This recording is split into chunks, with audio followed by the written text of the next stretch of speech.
Welcome to Echoes of the Unknown, the podcast where we'll be exploring some of the world's most fascinating unsolved mysteries. I'm Jack Montgomery, and today we're looking back at the chilling case of the Ardenwald Axe Murders, a brutal crime that shook the small, tight-knit community of Ardenwald, Oregon in 1911. It stands as one of the state's most horrific and perplexing unsolved crimes. In the early 20th century, Ardenwald was a tranquil, semi-rural residential area located just southeast of Portland, with a population of only around 200 residents. This terrible tragedy centered on the Hill family: William Hill, his wife Ruth, and Ruth's two children from a previous marriage, 5-year-old Philip and 8-year-old Dorothy. In May 1911, they had moved into a modest cottage in the community, which William had built himself, and the family was settling into their new life. William worked at the Portland Natural Gas Company, while Ruth managed the household and cared for the children. On June 9, 1911, neighbors became concerned when William failed to catch his usual streetcar to work. One of them, Mrs. Matthews, approached the Hill residence and made a gruesome discovery when she peered through a window. She saw a horrifying scene: Dorothy's lifeless body lying on the floor. Authorities were summoned immediately. The crime scene revealed a methodical and brutal attack that had occurred around 12:45 a.m., as evidenced by a stopped clock and corroborated by reports of a neighbor's dog barking at that precise time. Investigators discovered the bodies of all 4 family members in their beds. Each had been brutally bludgeoned with an axe. William and Ruth were found together, with Ruth positioned beneath her husband, while their children, Philip and Dorothy, were discovered in their respective beds. All had suffered fatal head injuries. Adding to the horror, investigators determined that both Ruth and Dorothy had been sexually assaulted after their deaths. The murder weapon, a steel axe, was reportedly found leaning against the back steps of the Hill family's house by investigators, or possibly by one of the first people to arrive at the scene. Some reports describe it as being covered in blood and hair, consistent with it having been used in the brutal killings. It was a standard wood-cutting axe, and investigators determined that it did not belong to the Hills, but rather had been stolen from a neighbor's property. The perpetrator showed premeditation by taking measures to obscure the crime scene. He covered windows with cloth and garments, most likely to prevent anyone from witnessing the attack. This detail, combined with the stolen murder weapon, the sexual assaults, and the sheer brutality of the killings, led authorities to believe they were dealing with a deranged individual rather than a robbery gone wrong. The careful preparation and execution of the crimes suggested someone who was familiar with the area and possibly with the family's routine. The investigation into the murders was led primarily by Clackamas County Sheriff Ernest Mass, who secured the crime scene the morning following the killings and directed the overall investigation. He was assisted by Detective L.Y. Leavings, a well-known private investigator who was hired to help with the case. He played a major role in interviewing neighbors and investigating local leads. Sheriff Mass led the initial evidence gathering, including retrieving the stolen axe. He deployed a bloodhound from Seattle, but tracking efforts proved fruitless. Back in 1911, fingerprinting was still a relatively new forensic method in American policing, and its routine use at crime scenes was rare, especially in small communities like Ardenwald. Likewise, bloodstain pattern analysis was not an established forensic practice at that time. As a result, little or no scientific analysis of the crime scene was performed. Contemporary newspaper reports do mention that blood was found at the scene, on bedding, walls, and the porch.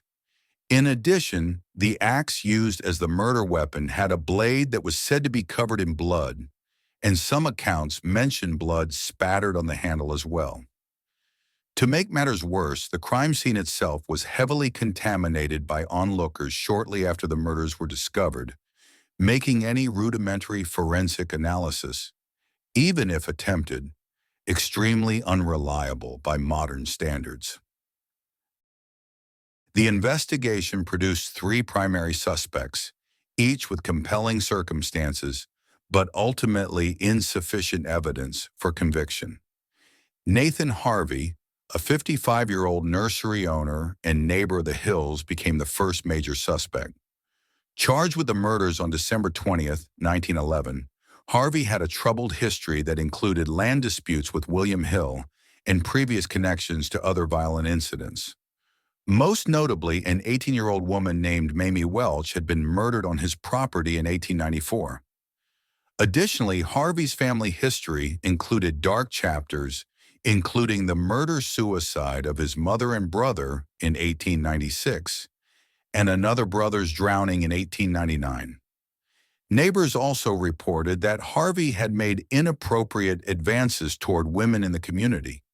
Despite these red flags, Harvey had a significant number of supporters in the community who protested his arrest. The charges against him were dropped just 7 days later, on December 27, due to insufficient evidence, and further investigation was officially suspended in February 1912. Edward Ramsey emerged as another person of interest. He was a vagrant known to loiter in the woods east of Portland and allegedly had a reputation for lurking near children. Ramsey was known for subsisting through trapping and theft in the area. On the morning of the murders, he was found on a makeshift raft at nearby Oaks Bottom, a swampy area just west of Ardenwald, and arrested. However, despite early suspicion, investigators found no direct link between Ramsey and the Hill murders, and he was formally cleared of any involvement. The third significant suspect, William Riggin, publicly confessed twice in May 1917 to involvement in the murders, but his confessions ultimately raised more questions than answers.